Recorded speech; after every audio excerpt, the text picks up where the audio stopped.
This is my light. It's actually quite a sad light. Aww, we're called to be a light. Hold it up. Be a light for Christ. The button's on the bottom. There it is. Turn it to no. On. We are off to a good start. Hey, this is more light than what most people are showing right now. It's true. If we could all show more little lights like this. When people know that you're a Christian, they will know we are Christians by our love. By our love. Yes, they know we are Christians by our love. That's taking us right back. What an awesome, awe-filled song that is. This is the best part of the song, is at the end when they slow it down. By our love. Pause. Hold it. Yes. No, too much. Sorry. You are a professional singer, right?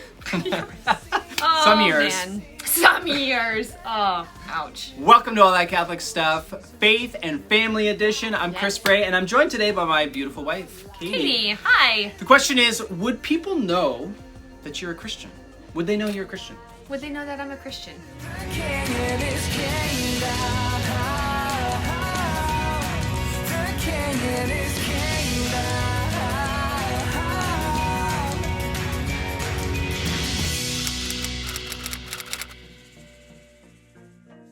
I feel like you walk into a room and it's like, joy and that light that just emulates from you. That comes natural. I don't have that. I walk in a room and it's like, whoa. Okay. You love Jesus. Yes, I do. I love Jesus. How about you? Ow! That's how excited I am. That's the love of Jesus. It's the love of Jesus. Rising up. Would people know that you are a Christian? That is like a loaded question. Most people would be like, oh yeah. It's like a loaded baked potato right there. They would know. For sure they would know. Would they know? See, it's important. And the reason we ask that question is because as Christians, as Catholics, we are called to stand out in a world, especially now that is dark and is broken, is longing for hope. But I feel like we're standing out in all the wrong ways. I know. Aren't we? Like when we look at the media, when we look at the news, like all it seems to do is to pick up all the terrible, awful stories of like, look what silly Christians are doing once again. And I feel like we're just doing a terrible job. We really are. In a world that is dark and broken, I feel my brain is just saying it should not be hard. It should not be hard to shine.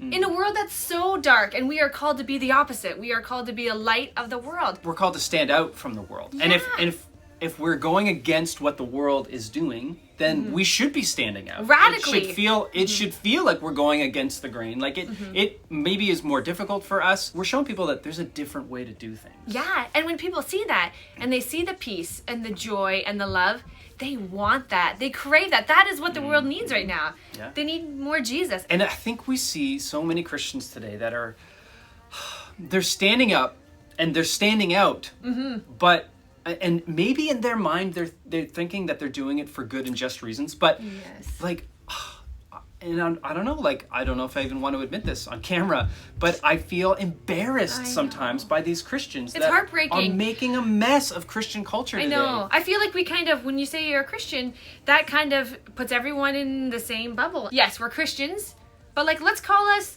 like Jesus lovers. Jesus freaks. Freak. I think I'd rather be called that nowadays. I love Jesus, but to look at other people that call themselves Christians, and we can't judge them. We need to love them. But you want what's best for them, and we want them to show God's love to the rest of the world. And I feel defeated. Well, I feel defeated. And we too, even the most well-intentioned Christians, if we're not grounded in truth, we can be led off course, right? Definitely. And so I think it's important for us to evaluate, like, okay, so we're standing up, we're claiming to be the light to the world.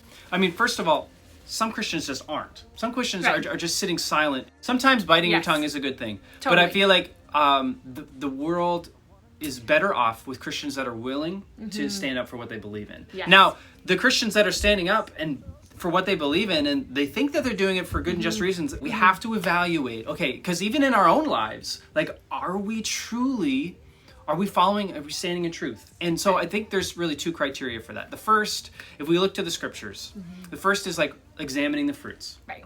And when the What's Apostle good? Paul talks in Galatians chapter 5 about the fruits of the Spirit, he talks about peace and joy and gentleness and reverence and like generosity, like all of these things that in our lives. And when I look at a lot of these public figures and these people that are standing up and they're so angry and they're so rebellious and like, I don't see the joy. But we teach our kids these things, and as we grow, I feel like we could teach some adults these things. Oh my goodness. Like we lose what we teach Yeah. our kids. We teach our kids this so that they can go out into the world.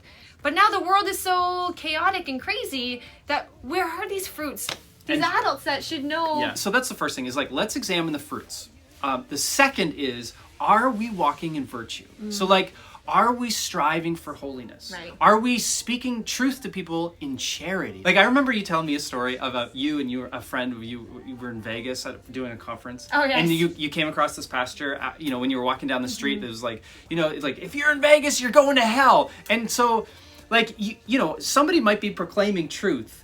Like they Yes. might be saying like, if you are living in sin, then you will suffer the eternal consequences Right. of that. That is a truth, Yes. a biblical truth. But Yelling at us. How? Screaming at us. how are we going to convince people of that if it is completely void of charity? Yes. If we're not doing it it in actually love? comes across as like hatred and foolish. And if we don't care about the All other those person, why would we think that they're going to care about what we have to tell them? Right.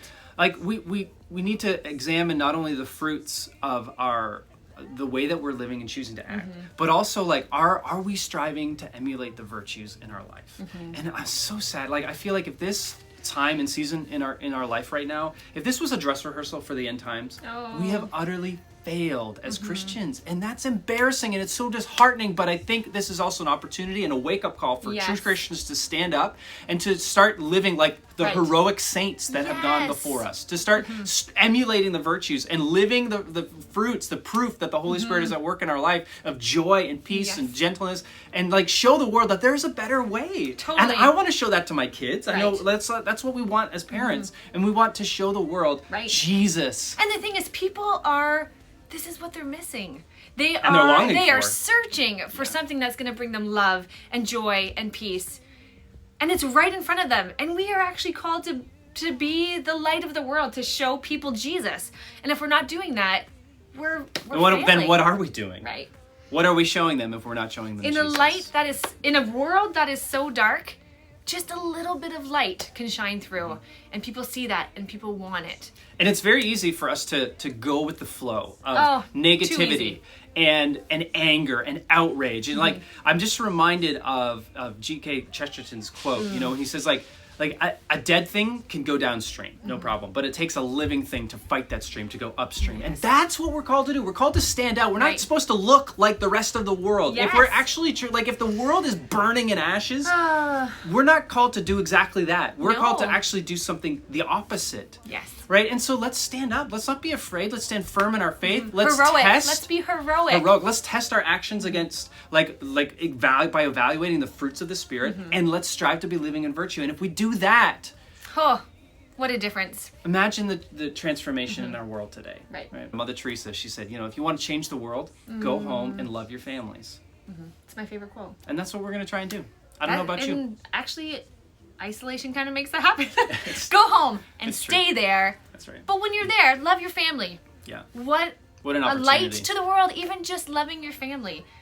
That people see that and people want that, and it leads them to Jesus. If you enjoyed this episode, we would love for you to consider supporting our ministry. This video was made possible by our awesome Patreon Yes, supporters. thank you. Thank you so much for making it possible. Thank you for considering supporting our ministry so that we can continue to provide these faith resources to the people that need it the most. Yes. A hurting, broken world who's longing for hope, who's longing for Jesus. Yes. When you go to patreon.com/Chris Bray, you can get all the information, access to my talk and music and videos and all that great stuff. Thanks for your support, and God bless you. Go be a light. A brighter light. Change your batteries and then be a light. Oh, Jesus, take every part of me so I can be more like